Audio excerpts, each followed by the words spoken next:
समय सबसे कीमती है। आप उसका इस्तेमाल करना चाहें या नहीं, वो हमेशा खर्च होता है। ऐसा ही कुछ राज और शल्य के साथ भी होने वाला था। राज और शल्य को दवाई बनाते बनाते वक्त का बिल्कुल भी ख्याल नहीं रहा और वक्त अचानक ऐसे बीत गया जैसे हाथ से पानी निकलता हो। राज और शल्य दवाई बनाने में बड़े व्यस्त थे और उनकी इस व्यस्तता में कब घड़ी में 3:30 बज चुके थे ये उनको मालूम भी नहीं पड़ा। जैसे ही राज ने घड़ी को देखा, उसको अचानक ये समझ आया कि दवाई बनाने में बहुत वक्त लग गया है। और केवल इतना ही नहीं, इस समय तक राज की दवाई के खत्म होने का समय भी आ चुका था। पिछली बार की ही तरह इस बार भी जब 41वां इंग्रेडिएंट मिलाया गया तो दवाई का रंग बदल चुका था। पर अब की बार राज सीख चुका था। वो अपने तजुर्बों का राजा था, वो उनसे सीखता था। उसने पिछली बार के तजुर्बे का इस्तेमाल करते हुए इस बार बड़ी ही शांति से पानी मिलाया और थोड़ी देर बाद राज ने बचे हुए चारों इंग्रेडिएंट को एक साथ बर्तन में डाल दिया।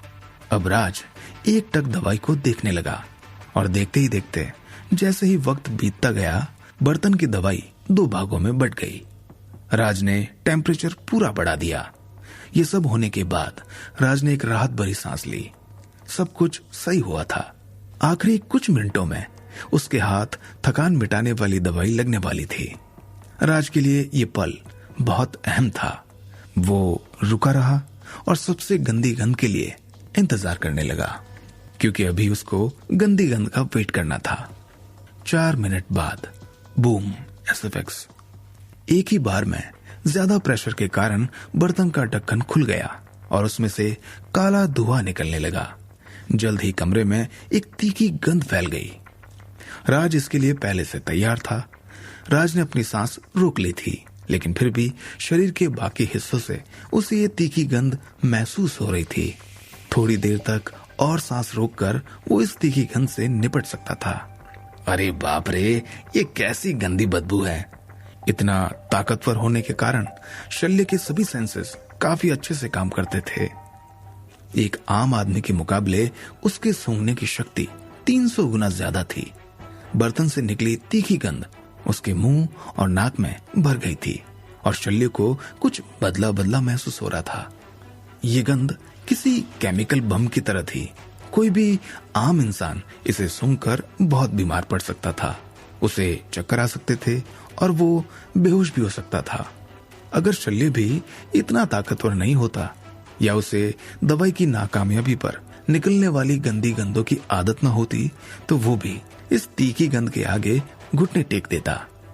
अगर किसी पहले लेवल के जादूगर ने अपने नाक की शक्ति बढ़ाई हो या दूसरे लेवल का कोई जादूगर जिसने अभी तक अपने सेंसेस पर काबू करना ना सीखा हो, तो इस बदबू को इकट्ठा करके उन्हें काफी दर्द पहुंचाया जा सकता है।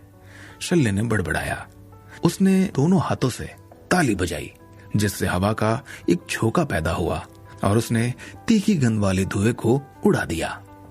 भले ही मैंने ये गंध एक बार सूंघी है, लेकिन अभी तक मुझे इसकी आदत नहीं हुई है। मुझे तो ऐसा लग रहा है जैसे अब कई दिनों तक मैं खाना नहीं खा पाऊंगा। राज ने भी शिकायत करने के अंदाज में कहा। क्या तुम कामयाब हो गए? शल्य ने पूछा। अब जब तीखी गंध निकल गई है तो मुझे लगता है कि मैं कामयाब हो गया हूँ, राज ने बर्तन का ढक्कन उठाते हुए कहा। पिछली बार की तरह इस बार भी ढक्कन की बुरी हालत हो गई थी और वो बस टूटने की कगार पर था। शल्य ने अपनी नाक दबाई और बर्तन के पास आकर उसे देखने लगा। बर्तन की तली में दवाई की एक पतली सी काली परत मौजूद थी। शल्य ने चुटकी बजाई और दवाई की एक बूंद हवा में उड़कर उसके मुंह के अंदर चली गई। थकान मिटाने वाली दवाई को महसूस करके शल्य के चेहरे पर एक मुस्कुराहट आ गई। मुझे ठीक ऐसी ही उम्मीद थी, शल्य ने कहा। राज की बनाई दवाई का असर शल्य के सबसे आसान तरीके से आधा था। आमतौर पर दवाई जितनी असरदार होती थी, जादूगरों को उसका उतना ही अच्छा नतीजा मिलता था। हालांकि आसान ढंग से बनाई दवाई में उसके असर के बाद कुछ खास असर भी पैदा होते थे। पहले बनाई जाने वाली थकान मिटाने वाली दवाई का असर बहुत ही अच्छा था।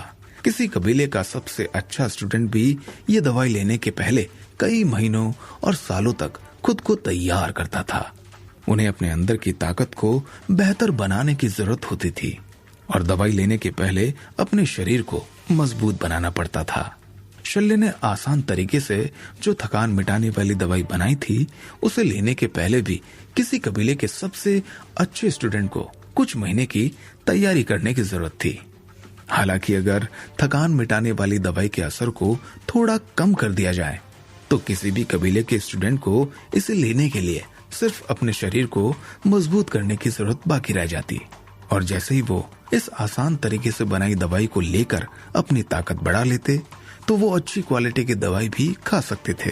इससे कबीलों को अपने स्टूडेंट को ज्यादा समय देने की जरूरत खत्म हो जाती, क्योंकि ये बात तो साफ थी कि किसी भी स्टूडेंट के लिए आधार बनाने के काम में हर सेकंड कीमती था।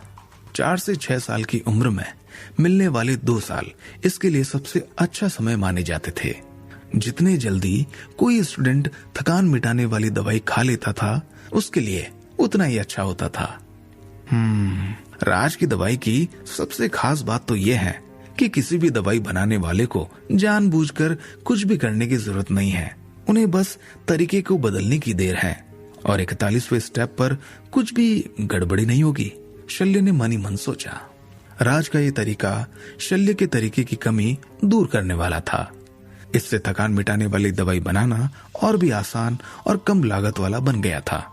शल्य के चेहरे पर मुस्कुराहट देखकर राज ने राहत की गहरी सांस ली। क्या इससे आपको थकान मिटाने वाली दवाई बनाने के तरीके में सुधार करने में मदद मिलेगी? राज ने पूछा। ये इतना भी आसान नहीं है।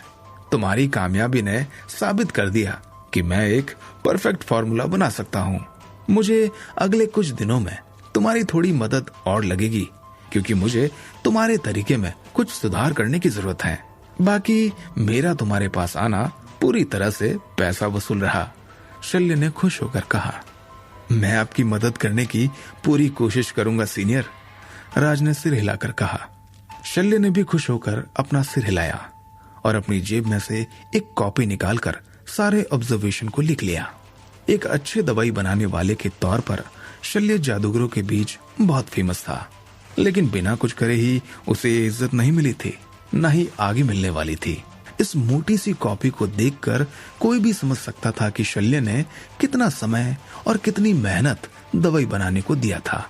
और ऐसी शल्य के पास कम से कम 30 कॉपी थी, जिसमें ऐसी ही जानकारियों की भरमार थी। किसी भी कामयाब जीनियस के पीछे उसके खून पसीने की मेहनत का सबसे बड़ा हाथ होता है, और शल्य इसका जीता जागता उदाहरण था। राज ने शल्य की तरफ देखा। वो कुछ बोलना चाहता था, लेकिन एक बार दोबारा सोचने पर उसने चुप रहना ही बेहतर समझा। सीनियर शल्य, आपने अभी फकीर की उड़ती तलवार के बारे में कहा था। वो 4-5 घंटे में आने वाली थी। मुझे लगता है कि उसके आने का वक्त हो गया है, राज ने कहा। शुरुआती बुद्ध फिस्ट स्क्रिप्चर और उसकी असली सेल्फ मेडिटेशन टेक्निक ही राज के आधार बनाने के लिए मील का पत्थर साबित होने वाली थी, जो उसे जादूगरों की दुनिया में एक जगह देती। जादूगरों की इस टेक्निक के बारे में सोचकर राज बहुत एक्साइटेड हो चुका था और वो बेसब्री से उन किताबों के आने का इंतजार कर रहा था। अरे भाई, आराम से। फकीर की उड़ती तलवार को मैं ट्रैक कर रहा हूँ, तो जब वो आने वाली होगी तो मुझे पता चल जाएगा। खैर चलो, अब तुम्हारे कमरे पर चलते हैं। हमने तलवार को वहीं की लोकेशन दी है। अगर सब सही रहा तो तलवार वहीं पहुंचेगी, शल्य ने हंसते हुए कहा। तो क्या हम अभी निकल चलें? राज ने पूछा। अरे इतनी भी जल्दी क्या है? मैं जब तुम्हें थकान मिटाने वाली दवाई बनाते हुए देख रहा था तो मैंने बहुत सी चीजों के बारे में सोचा था। मुझे उन्हें लिखने की जरूरत है। खैर, अगर तुम्हें जल्दी हो तो तुम पहले जा सकते हो और मैं बाद में तुम्हारे पास पहुंच जाऊंगा, शल्य ने कहा। राज ने शल्य की बात सुनकर सिर हिलाया। ठीक है तो सीनियर, मैं कमरे पर वापस जाता हूँ और जाकर किताबें आने का इंतजार करता हूँ, राज ने कहा। ठीक है, नए लड़कों में सब्र की वाकई बहुत कमी होती है, शल्य ने कहा और राज की तरफ कुछ चाबियां उछाल दी। ये इस घर की चाबियां थी। इन्हें देखो, इस घर में 5 फ्लोर हैं और मुझे इतने की जरूरत नहीं है। तो मैं सबसे ऊपर का फ्लोर तुम्हें देता हूँ। इसके बाद तुम्हें कमरा किराए से लेने की जरूरत नहीं होगी। शल्य ने ऊपर की तरफ देखकर कहा। शल्य ने घर तो खरीद ही लिया था, अब उसके कमरे खाली रहने से अच्छा उसे राज को कमरा दे देना लगा। राज ने बिना किसी गलत इरादे के चाबी ले ली। शुक्रिया सीनियर, राज ने कहा। राज को वाकई शोर शराबे और डिस्टरबेंस से दूर एक कमरे की जरूरत थी और अब उसे पैसे खर्च करने की जरूरत भी नहीं थी। शल्य ने उसकी तत्काल की जरूरत को एक ही झटके में दूर कर दिया था, जो कि राज के लिए बहुत ही खुशी की बात थी। दरवाजा बंद करना मत भूलना, शल्य ने हाथ हिलाकर कहा और अपनी कॉपी में दोबारा लिखने लगा। राज जल्दी से बाहर निकल गया। वो अपना इंडक्शन कुकर और हॉटपॉट ले जाना नहीं भूला था, क्योंकि उसके रूममेट और बाकी लोगों के हॉस्टल पहुंचने के पहले उसे सब सामान वापस रखना था।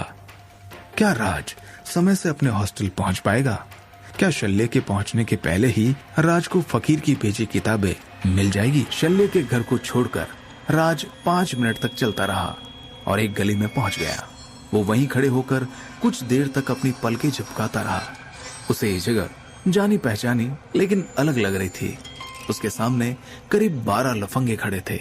उनके बाल रंग बिरंगे थे। उन्होंने जगह जगह बालियां पहनी थी और उनके हाथों में अजीबोगरीब टैटू बने थे। उनमें जो सबसे लंबा था वो दीवार से टिककर मुस्कुरा रहा था। उसके हाथ पर बतख का टैटू बना था। वो एक छोटे बाल वाली लड़की को अपने हाथों के बीच में कैद किए था। वो लड़की बिना किसी मेकअप के भी काफी सुंदर लग रही थी। उसे देखकर समझ आ रहा था कि वो अभी स्कूल में पढ़ती होगी। ठीक तभी वो लड़की दीवार के सहारे सहम सी गई। उसकी आंखें सर्द हो गई। जाने मन, क्या तुम्हें यहाँ अकेलापन लग रहा है? क्या तुम हमारे साथ मौज लड़ाना चाहती हो? हम इसका कोई पैसा नहीं लेंगे और इसमें काफी मजा भी आएगा। ये वाकई कमाल होगा। हम सभी तुम्हारा साथ देंगे। यहीं पास में एक दुकान है, यहाँ से ज्यादा दूर नहीं होगी, हम वहां चल सकते हैं। सभी लफंगे हर तरह से उस लड़के को छेड़ रहे थे। ये सारा माजरा ही बस राज को जाना पहचाना नहीं लग रहा था, बल्कि ये बातें भी जानी पहचानी थी।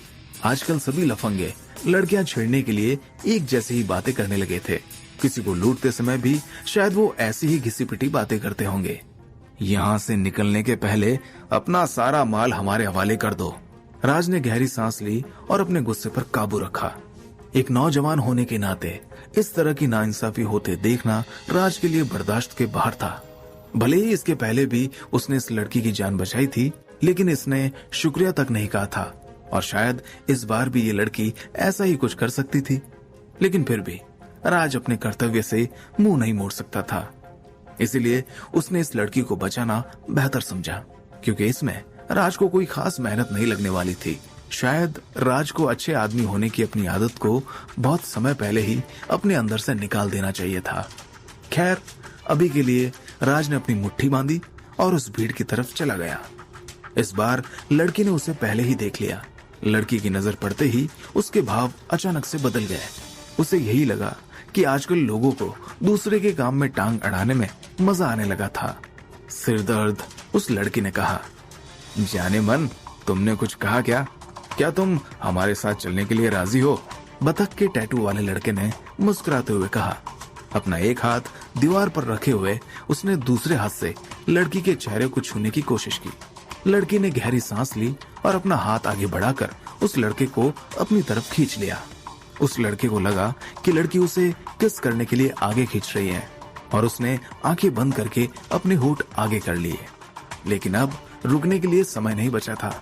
बतख के टैटू वाले लड़के को अपने माथे में जोरदार दर्द महसूस हुआ, जैसे उसके सर पर किसी ने हथौड़ा मार दिया हो। उसकी आंखों के सामने अंधेरा छा गया और वो अपने होश खो बैठा।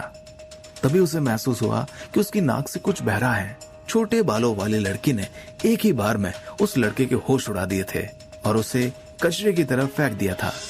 अपनी जगह पर खड़ी हुई वो लड़की किसी बड़े पहाड़ की तरह लग रही थी और जब वो अपनी जगह से हिली तो वो किसी आग की तरह लगने लगी। इस तरह अपने सिर से हमला करना आमतौर पर लड़कियों की लड़ाइयों में होता था, क्योंकि सामने वाले को अपने सिर की मजबूती पर भरोसा होना जरूरी था। वरना सिर से हमला करने पर दोनों लोगों को बराबर चोट पहुंच सकती थी। उस लड़की ने फिर से राज की तरफ देखा और अपना मुंह मोड़ लिया। भाई, अरे नहीं भाई, तो ढेर हो गया। साली, तुझे तो मैं अभी बताता हूँ, हम अभी मिलकर तुझे मजा चकाते हैं। तभी 10 लफंगे चीखते हुए गुस्से में आगे बढ़े और लड़की को घेर लिया। लड़की ने गहरी सांस ली और अपनी मुट्ठियां आगे कर ली और अपने पैरों पर घोड़ी की तरह खड़ी हो गई। कोई भी नौसिखिया इसे बकवास कह सकता था, लेकिन समझदार इंसान इसे किसी टेक्निक की तरह ही देखता। लड़की के खड़े होने के ढंग से ही समझ आता था कि वो लड़ाई करना जानती थी।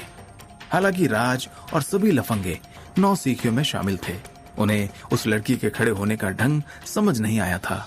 या लड़की ने बिजली की रफ्तार से मुक्का चलाया। उसने अपना शरीर आगे की तरफ झुकाया और उसके सामने खड़े लफंगे पर उसका मुक्का आतिशबाजी की तरह पड़ा। लड़की को देखकर लग रहा था कि वो काफी कमजोर थी और उसके मुक्के से ज्यादा चोट नहीं पहुंच सकती थी, भले ही वो अपनी पूरी ताकत से ही मुक्का क्यों ना मारे। हालांकि सच्चाई इससे उल्टी निकली। जिस लफंगे को मुक्का पड़ा था वो हवा में उछल गया और जोर से जमीन पर गिर गया। ये देखकर बाकी सभी लफंगों की आंखें खुली की खुली रह गई, उनके मुंह भी खुले थे। उन्हें यकीन नहीं हो रहा था कि इतनी सुंदर लड़की ने इतनी ताकत कहां से जुटाई। वो लफंगे अपनी जगह पर खड़े रह गए, लेकिन लड़की अपनी जगह पर नहीं रुकी। उसने अपने बाएं पैर को हवा में लहराया और दाएं पैर को जमीन से नीचे घसीटा, जिससे दाईं ओर खड़ा लफंगा धूल चाटने लगा। इसके बाद वो लड़की उसकी छाती पर जाकर खड़ी हो गई। इस ऊंचाई पर आकर उसने अपनी कमर घुमाई और लफंगे की गर्दन पर लात मार दी। उस लड़की का शरीर किसी सांप की तरह लचीला था, जो लफंगों को मजा चखा रहा था। ये लड़की इतनी दुबली पतली होने के बाद भी किसी हत्यारे के जैसे लड़ रही है। उसके शरीर का हर हिस्सा कोई हथियार है, जो बड़े धमाके की तरह काम कर रहा है। तो किसी को भी चुनौती दे सकती है। राज ने मनी मन सोचा। करीब 10 सेकंड के अंदर बचे हुए 11 लफंगे धूल चाट रहे थे और दर्द से करा रहे थे। लड़की ने अपने कपड़ों की धूल को झटकाया और राज की तरफ देखने लगी। उसने सर उठाकर राज को घूरा और घमंडी की तरह मुड़कर वहां से चली गई। तो क्या मैं वाकई दखलंदाज हूँ? इस लड़की को वाकई पिछली बार मुझ पर गुस्सा आया होगा। राज ने अपनी ठुड्डी पर हाथ रखकर सोचा। ये पिछले 2 दिनों से मुझे यही मिल रही है और रोज लफंगे इसे घेर कर खड़े हो जाते हैं। या तो इसमें कोई खास बात है या इसे ऐसा करने में मजा आता है। राज ने धीमे से बड़बड़ाया। लड़की अपने रास्ते पर चलती जा रही थी। शायद उसने राज की बात सुन ली और मुंह टेढ़ा करके वो गली से बाहर निकल गई। जब लड़की दूर निकल गई तो राज लफंगों के पास बैठा और बतख के टैटू वाले लफंगे को उंगली से छूने लगा। वो लड़का दर्द से चिल्लाया, जिसे देखकर राज को यकीन हुआ कि वो अभी भी जिंदा था। चलो अच्छा हुआ तुम जिंदा हो। राज ने राहत की सांस ली और वहां से चला गया। राज इतना भी अच्छा नहीं था कि लफंगों की मदद करता, ना ही उसके पास इतना समय था कि वो एम्बुलेंस आने का इंतजार करता। इसीलिए उसने उन्हें ऐसे ही दर्द में छोड़ दिया ताकि उन्हें अगली बार के लिए अच्छा सबक मिले और वो आइंदा कभी भी किसी लड़की को छेड़ने की हिम्मत भी न करें।